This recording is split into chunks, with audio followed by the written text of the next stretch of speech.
που θα ήθελα να σας πω είναι το εξής. Εδώ παρουσιάζεται, θα έλεγα, μια παράξενη εξέλιξη. Για πρώτη φορά στα χρονικά, όσο θυμάμαι εγώ τουλάχιστον, ΣΥΡΙΖΑ και Νέα Δημοκρατία ομονοούν ενώπιον του κοινού εχθρού που είναι η Καβάλα, η Μαρίνα Φιλιππίδου, πρόεδρος της Μονάδας Κοινωνικής Φροντίδας Ανατολικής Μακεδονίας Θράκης, και εγώ, υποφαινόμενος. Αναφέρομαι στην υπερβολική, εξωφρενική, ενοχλητική και απαράδεκτη επίθεση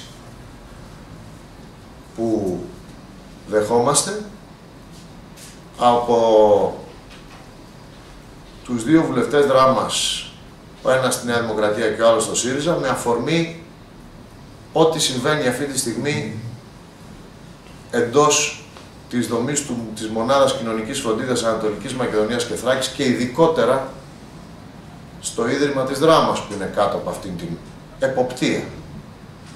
Δεν θέλω να μπω στην ουσία πολύ βαθιά, διότι αυτή τη στιγμή βρίσκεται σε εξέλιξη ένας διαχειριστικός έλεγχος στο Ίδρυμα της Δράμας, διότι φαίνεται ότι υπάρχουν κάποιες ατασταλίες, υπάρχουν κάποια κρούσματα κακοδιαχείρισης. Ο έλεγχος αυτός γίνεται από τις αρμόδιες υπηρεσίες του Υπουργείου Εργασίας και κάποια στιγμή θα ολοκληρωθεί και θα βγει ένα πόρισμα. Το πόρισμα αυτό, είμαι σίγουρος, θα λέει πολλά και ενδιαφέροντα. Αυτό που αναρωτιέμαι είναι πού φταίει η κυρία Μαρίνα Φιλιππίδου, πρόεδρος της Μονάδας Κοινωνικής Φροντίδας που ελέγχει όλα αυτά τα ιδρύματα. Φταίει επειδή επί των ημερών της αποκαλύφθηκαν αυτά τα θεματάκια? Αναρωτιέμαι. Γιατί να είναι υπόλογος για θεματάκια που βρήκαν το φως, που ήρθαν στο φως, ενώ πριν προφανώς ήτανε καλά κρυμμένα. Αυτή η επίθεση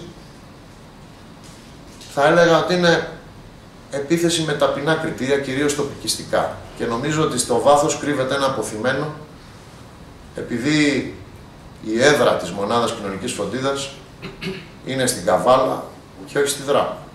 Εντάξει, συνέβη αυτό. Για μένα είναι πουσιώδες ζήτημα, γιατί έχει να κάνει με το που θα συνεδριάζει ένα διοικητικό συμβούλιο μια φορά το μήνα.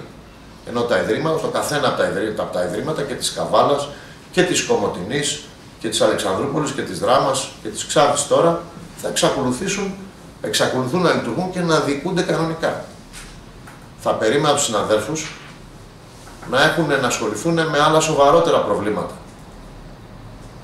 της τοπικής τους κοινωνίας. Αλλά επειδή η καιρή είναι προαιρετική, καταλαβαίνω ότι αυτό το θέμα πουλάει και κερδίζει και ψηφαλάκια ενδεχομένως.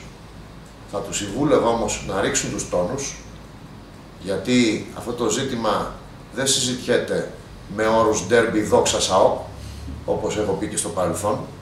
Δεν έχουμε να χωρίσουμε τίποτα σαν τόπος. Είμαστε κοινός τόπος και νομίζω οι αγωνίες μας και οι αγώνες μας για το μέλλον είναι κοινοί. Και εν πάση περιπτώσει εδώ έχουμε να κάνουμε με μία αποκάλυψη ατασταλιών. Όταν επιτίθεσαι σε αυτό που το κάνει, σαν να θέλεις τη συγκάλυψη αυτών των ατασταλιών. Και αναρωτιέμαι, αυτό θέλουν οι συνάδελφοι? Αδικούνε το έργο της Μαρίνας Φιλιππίδου και τη διάθεσή της να συγκρουστεί αν χρειαστεί ακόμα, προκειμένου να λυθούν αυτά τα ζητήματα. Ας αφήσουμε λοιπόν τις υπηρεσίες να κάνουν τη δουλειά τους, ας μην ασχολούμαστε με αυτά για δημιουργία εντυπώσεων και ας ρίξουμε τους τόνους. Και θα δούμε στην πορεία τι θα βγάλει το πόρισμα και επ' αυτόν να τοποθετηθούν. Επί του πορίσματος αυτού θα ήταν ενδιαφέρον να δούμε τις τοποθετήσεις αυτών των συναδέλφων.